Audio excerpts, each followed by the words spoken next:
Bismillahirrahmanirrahim. Alhamdulillahi rabbil alamin.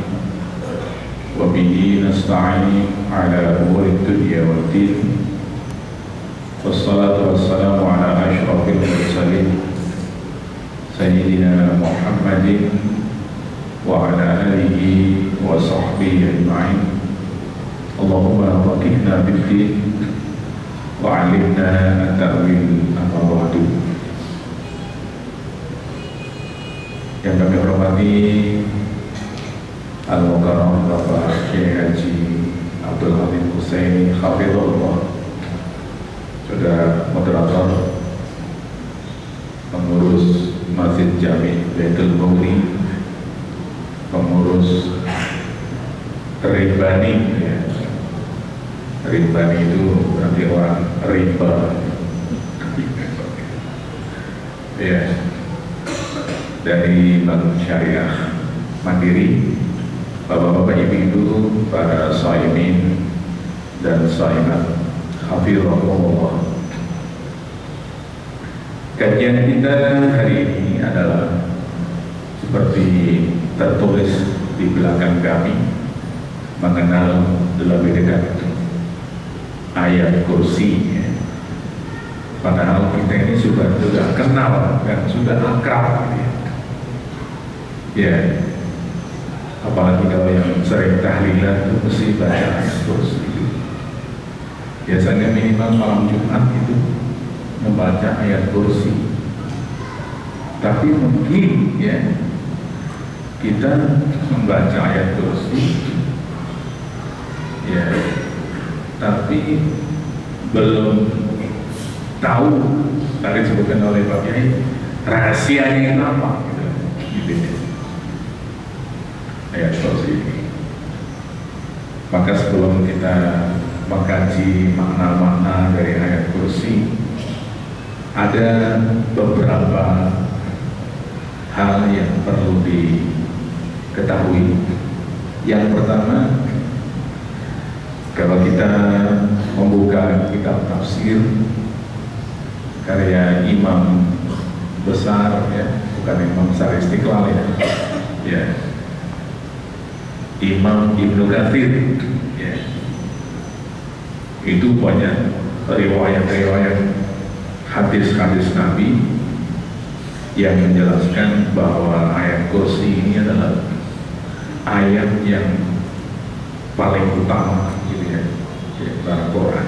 Semuanya utama, semuanya. Ada yang paling penting sekali untuk diketahui, ya. Ini tadi Ustaz moderator tadi apa namanya, Indranya, kalau ada Indra, ada kisah menarik yang berkaitan dengan ayat kursi. Ini terdapat dalam hadis sahih riwayat Imam Bukhari, ya, yaitu cerita dari sahabat Nabi Sayyidina Abu Hurairah radhiyallahu anhu. Suatu saat, ini ada kemungkinan itu bulan puasa, beliau ini ditugasi oleh Rasulullah untuk menjaga gandum hasil zakat. Ada kemungkinan itu bulan puasa itu. Berarti mungkin zakat fitri, bukan zakat fitrah, ya. Namanya ditugasi untuk menjaga gandum, ya. Semalaman gak tidur, jaga, gitu, ya. Lain dengan jaganya kita itu pindah tidur kadang-kadang, gitu. Tahu-tahu malam hari ada maling datang, badannya gede ketar, gitu kan, bawa karung, langsung ambil gandum, ya, penuh karungnya, diangkat panggul, mau lari, gitu. Tangkap oleh Abu Hurairah, jangan lari, kamu akan saya laporkan sekarang juga kepada Rasulullah SAW. Malingnya tadi mengelas sekali, Abu Hurairah kamu ngomong sekali, ya. Ada gantung banyak. Kalau di kita mungkin beras lah gitu ya. Ya. Anak saya sudah 1 minggu nggak makan, Abu Hurairah. Tolong kali ini saja. Anak istri sudah 1 minggu nggak makan. Ini kan gantung zakat milik orang-orang miskin. Saya ini kan orang miskin. Karena subuh dulu anak saya kelaparan. Abu Hurairah rupanya ditangisi begitu ngepel gitu. Ya. Baik kalau gitu kamu saya lepaskan, tapi awas ya, besok jangan datang lagi. Oke Abu Hurairah, saya tidak akan datang lagi. Ulang udah balik ini. Besok sholat subuh dengan Rasulullah Sallallahu Alaihi Wasallam mau lapor, ditanya dulu oleh Rasulullah, Abu Hurairah, apa yang kamu lakukan dengan orang yang kamu tangkap tadi malam? Abu Hurairah mengatakan, yaitu Rasulullah dia datang memang mencuri gandum, tapi katanya dia itu anak istrinya sudah 1 minggu belum makan, akhirnya saya lepaskan ya Rasulullah. Apa komentar Rasulullah? Apa? Nanti malam dia akan datang lagi. Kaget Abu Hurairah. Rasulullah. Malam kedua, diide betul, datang lagi, ambil gandum lagi, tangkap lagi oleh Abu Hurairah. Gak bisa lepas kamu sekarang. Ayo ke Rasulullah. Melakukan upaya lagi supaya Abu Hurairah ngepel lagi, dilepas lagi. Ya 2 kali. Besoknya subuh-subuh ditanya oleh Rasulullah SAW. Jawabannya seperti tadi. Kata Rasulullah, awas, dia nanti malam akan datang lagi. Ini sudah mulai bingung Abu Hurairah, ini maling kok langgaran, kayak koruptor tadi. Koruptor pelanggaran kan? Ya. Ya. Benar-benar Abu Hurairah tekad, malam ini, malam ketiga tidak mungkin saya pasti. Diintip, datang lagi itu. Wah, bilang kecok-kecok. Tangkap oleh Abu Hurairah. Kamu tidak dapat. Abu Hurairah berkata, ayo menghadap Rasulullah SAW. Si maling, oke, dia bilang, Abu Hurairah, tapi boleh saya bicara sedikit saja. Nah, gitu kan. Mau bicara apa? Kata si maling, maukah kamu saya beri amalan-amalan, bacaan-bacaan, wiridan? Nah, Abu Hurairah mulai penasaran, ini kok maling bisa ngajari wiridan? Jangan-jangan ustaz ini wanginya. Ya. Karena para sahabat itu senang dengan baca-bacaan, wiridan dan sebagainya, penasaran akhirnya. Malah Abu Hurairah yang tanya, wiridan apa itu? Nah gitu ya. Nah malingnya udah dapat angin ini kan. Iya. Kata malingnya tadi, Abu Hurairah, kamu tiap malam sebelum tidur membacalah ayat kursi. Kata si maling. Untuk apa? Kata Abu Hurairah. Abu Hurairah belum tahu itu. Kalau kamu sebelum tidur membaca ayat kursi, maka Allah akan menjaga Anda dari godaan setan malam itu. Ini bukan ustaz lagi, ini malingnya ini kiai sudah ada. Baik kalau gitu ya, kamu bilang apa? Kiai nyuri gandum ini ya gitu kan? Pikiran Abu Hurairah begitu. Pagi hari kala subuh ditanya lagi oleh Rasulullah SAW. Ya Abu Hurairah, apa yang kamu lakukan terhadap orang yang kamu tangkap tadi malam? Ya Rasulullah, ternyata malingnya itu kiai. Ya Rasulullah. Ya. Kau tahu dari mana kamu? Dia itu ngasih amalan-amalan kepada saya. Apa amalannya? Dia bilang, kalau saya membaca ayat kursi sebelum tidur, maka pada malam itu Allah akan menjaga kami dari godaan syaitan. Ya, lihat. Apa kata Rasulullah kalian? Yang dia katakan itu betul, tapi dia itu bohong. Ya, dia mengatakan itu biar dia lepas, gitu kan? Nah, pokoknya gitu. Abu Hurairah, kamu tahu kan? Yang datang 3 malam berturut-turut itu siapa? Abu Hurairah nggak kenal orang itu. Jawabannya Allah dan Rasulnya yang lebih tahu. Rasulullah kemudian mengatakan, yang datang 3 kali itu adalah setan. Nah, gitu. Nah, ini hadis terdapat dalam kitab Sahih Al-Bukhari. Sudah nggak perlu dipermasalahkan lagi, cerita itu sahih. Ya. Apa yang dapat kita ambil dari kisah Abu Hurairah dan ayat kursi tadi? Ya, yang pertama, salah satu keutamaan ya, ayat kursi adalah menjaga kita dari godaan setan. Ya, maka berdasarkan ya apa yang disabdakan oleh Rasulullah SAW, ya, maka seyogianya jangan tidur kecuali kita membaca ayat kursi. Ya.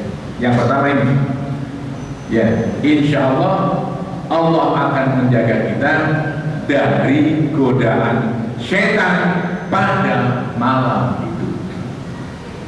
Ini yang pertama. Pelajaran yang kedua, ternyata yang namanya setan itu dapat menjelma menjadi manusia. Ya, ini kan dapat menjelma menjadi manusia. Makanya hati-hati, jangan-jangan di antara kita ada yang setan, gitu. Ya, sebab setan itu bisa menjelma menjadi manusia. Nah, kata Al-Quran, setan itu ada 2 macam. Nah, apa sih setan itu? Setan itu sama artinya dengan iblis, sama artinya dengan Talut, makhluk yang tidak taat. Dan dalam hal ini tidak taat kepada Allah. Ya. Kambing yang tidak mau mengikuti arahan gembalanya itu disebut juga setan karena tidak mau taat kepada penggembalanya. Nah, dalam ajaran Islam yang namanya setan itu adalah makhluk yang tidak taat kepada Allah. Itu namanya setan. Nah, yang tidak taat itu mungkin berupa jin dan mungkin berupa manusia. Ya, sebab makhluk yang diberi kewajiban oleh Allah itu ada 3 macam. Pertama namanya malaikat, bahasa Indonesianya. Bahasa Arabnya sebenarnya malak, ya. Tapi bukan malak bahasa Jakarta, lain lagi. Malak, ya. Yang kedua jin, dan yang ketiga adalah manusia. Ini makhluk-makhluk yang dibebani kewajiban oleh Allah. Malak artinya apa? Malak itu artinya watak, karakter. Jamaknya malaikat. Nah, malak itu atau bahasa Indonesia malaikat itu adalah makhluk yang diberi watak oleh Allah, selalu taat kepada Allah. Itu adalah malak alias malaikat. Tidak ada malaikat yang tidak taat kepada Allah. Al-Quran mengatakan la ya'sunallaha ma amarahum wa yaf'aluna ma yu'marun. Para malaikat itu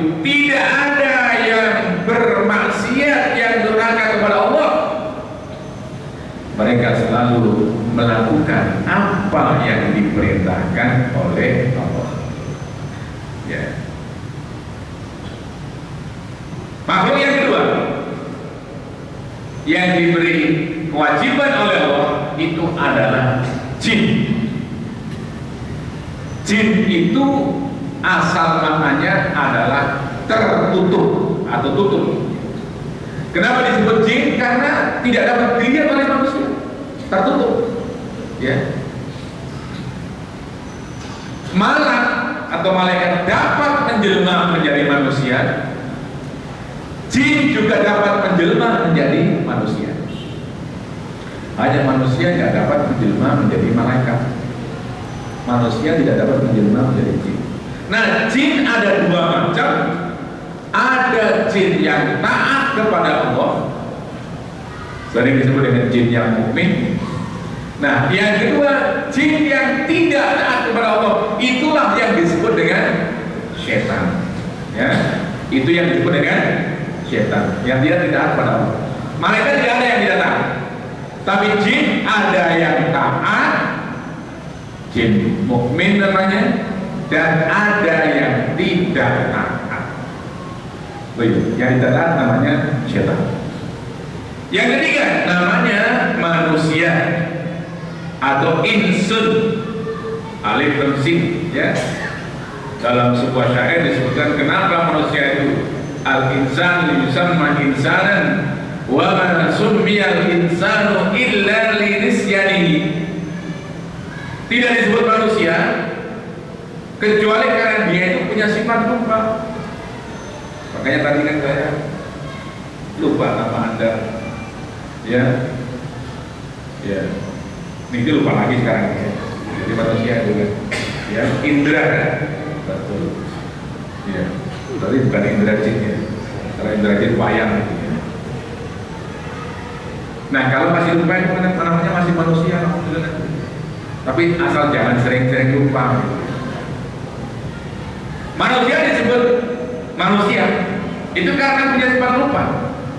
Nah, manusia ini kalau malaikat dapat berbentuk manusia, jin dapat berbentuk manusia, maka manusia tidak dapat menjelma menjadi malaikat dan tidak dapat menjelma menjadi jin. Nah, manusia ada dua macam, ada yang taat, ada yang tidak taat. Yang taat namanya mukmin, ya. Yang tidak taat namanya setan. Ya. Jadi setan itu ada dua macam. Ada setan yang jin, ada setan yang manusia. Dari mana Pak? Ayat Al-Quran menyebutkan, wa kadzalika ja'alna likulli nabiyyin aduwwan syayatinal insi wal jin. Demikianlah untuk setiap nabi kami ciptakan musuh-musuh mereka yang berupa setan-setan yang terdiri dari manusia dan jin. Jadi berarti setan itu ada setan manusia, ada setan yang jin. Nah, yang datang kepada Sayyidina Abu Hurairah itu mungkin adalah setan yang menjelma menjadi manusia. Ini pelajaran yang kedua, ya. Pelajaran yang ketiga, setan itu, ya, yang nenek moyang mereka adalah iblis. Iblis itu artinya makhluk yang tidak taat juga. Ya. Iblis itu bukan nama, itu sifat. Iblis itu nama aslinya menurut sebuah riwayat dari Imam Ibnu Abbas radhiyallahu anhu, nama aslinya itu adalah Al-Haris. Nah, kenapa disebut Al-Haris? Karena Al-Haris itu artinya penjaga. Kebetulan iblis itu waktu itu diamanati oleh Allah, ya, untuk menjaga surga. Tapi kemudian ketika diperintahkan untuk sujud kepada Nabi Adam, iblis tidak mau. Aba wastakbara, bahkan dengan kafirin. Iblis tidak mau. Nah, sejak saat itulah kemudian dia kondang dipanggil dengan sebutan iblis ya. Nah, di kita mungkin lebih populer sebutannya itu setan. Kalau lihat cerita setan atau cerita iblis di hadapan Allah sudah berjanji untuk menggoda manusia dengan segala cara ya. Iblis sekarang itu masih hidup, setan itu. Jadi kalau gitu jam terbangnya sejak goda Nabi Adam sampai sekarang itu, iblis itu pengalaman jam terbangnya panjang sekali. Jadi iblis itu tahu sekali bagaimana menggoda manusia, gitu ya. Kalau lihat tafsir Al-Quran yang menceritakan tentang Nabi Adam dengan iblis, ya, itu ada ayat yang mengatakan wa qasamahuma inni lakuma minan nasihin, gitu kan. Iblis waktu itu bersumpah, ya, saya hanya memberi nasihat, memberi saran kepada Anda. Sumpah itu dengan wallahi, ya. Itulah terkecohnya Nabi Adam karena iblis menyebut-nyebut nama Allah.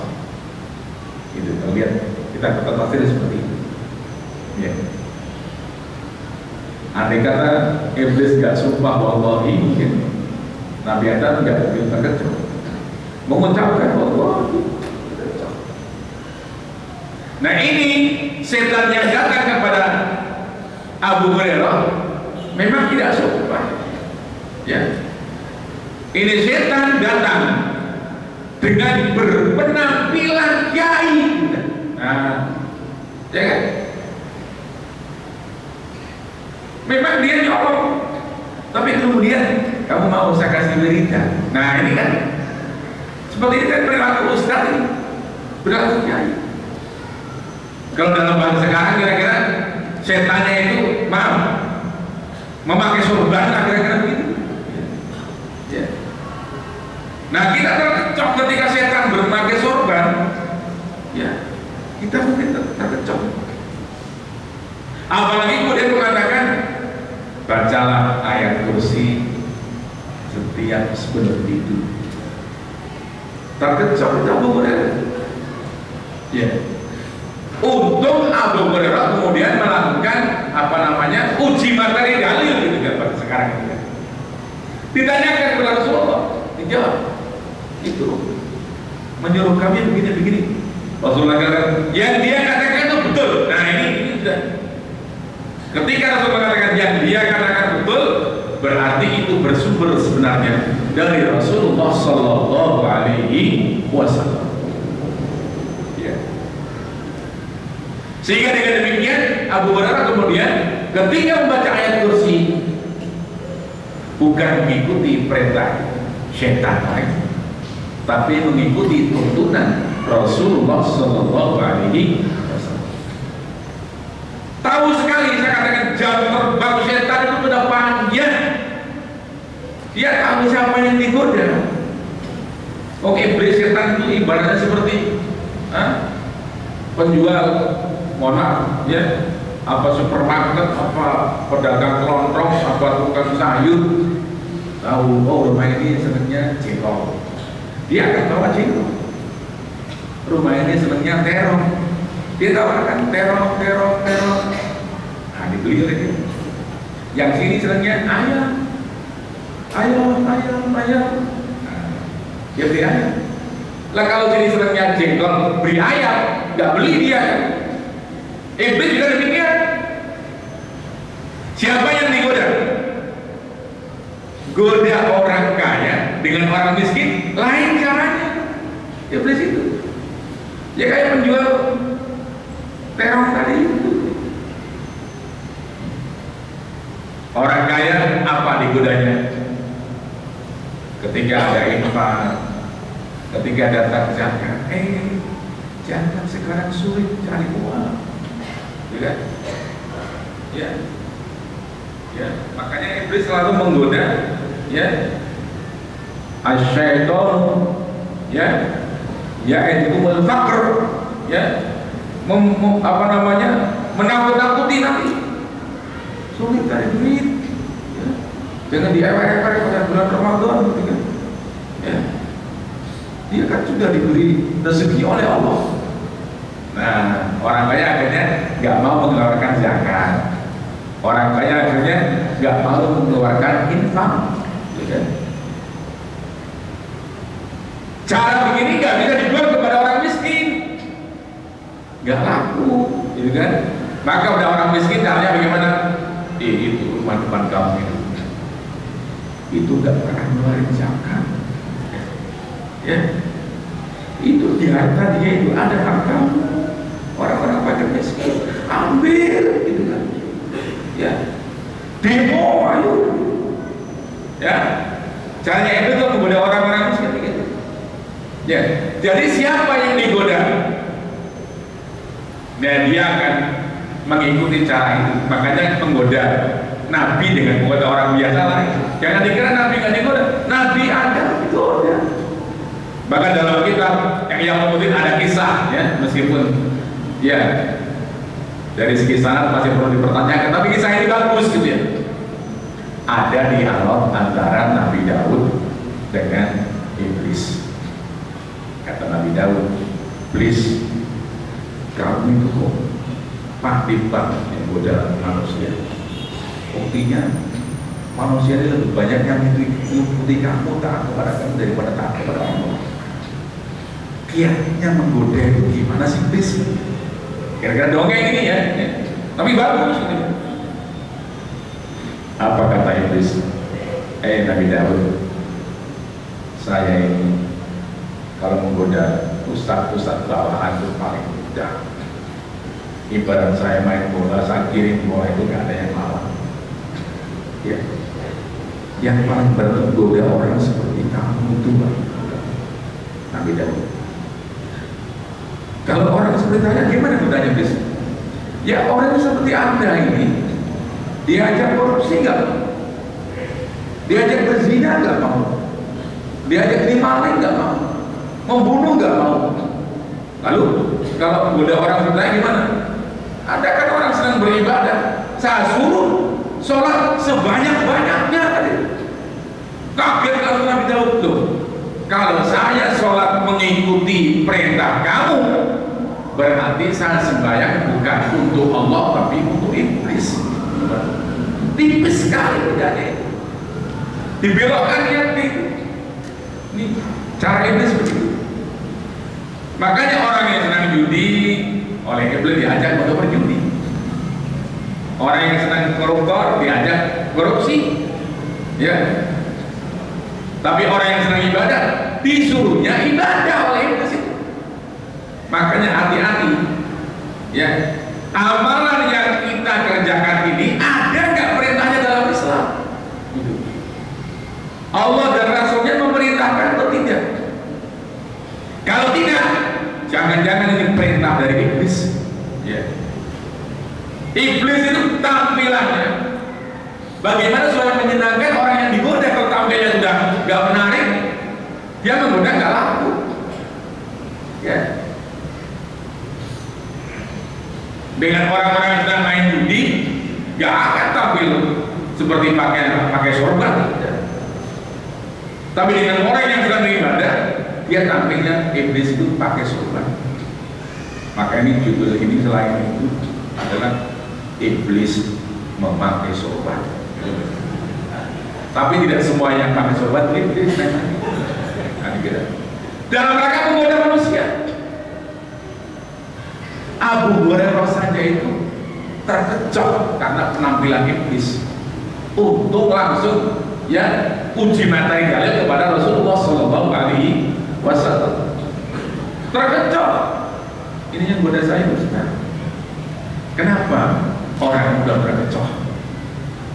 Karena dengan penampilan yang agamis, ya, orang itu mudah percaya. Makanya ada penelitian tahun 2004, ya. Seorang sosiolog, ya, nggak bisa dikira ya, dari Universitas Oxford di Inggris itu mengatakan Ramadan ternyata yang meneliti tentang Ramadan telah digunakan untuk tujuan-tujuan multiguna. Dari satu, mempromosikan program. Yang kedua, merangsang konsumerisme. Dan yang ketiga, menjual ide-ide politik. Kata Walter Andrews dari Universitas Oxford di Inggris. Pertanyaan kita, kenapa Ramadan yang dijadikan momentum untuk 3 tujuan ini? Karena dengan mengucapkan Ramadan, selamat datang Ramadan, marhaban yang Ramadan, dan sebagainya, orang itu menjadi percaya. Dengan kata lain, untuk mencapai kepentingan-kepentingan, gunakanlah simbol-simbol agama. Itu sangat efektif. Maling kalau mau nipu orang, menipu kalau mau nipu orang, pakailah simbol-simbol agama. Ya, itu akan displot. Saya juga pernah terkecoh. Ya, bukan Abu Hurairah. Malam-malam saya di depan rumah ada anak muda bawa kardus, bang jualan apa? Jualan minyak wangi Pak Haji. Jualan saya pakai baju hitam. Beli. Tolong Pak Haji, saya belum ada yang beli. Rumah kau mana? Rumah di timur di Perawang. Ini mau pulang Pak Haji, gak ada ongkos. Ya kan? Tolong balik dibelilah satu aja. Pas pulang udah jam 11 malam juga. Saya nggak tertarik sama sekali. Saya juga yakin ini minyak masih palsu. Paling atasnya aja minyak, bawahnya itu ya air comberan gitu.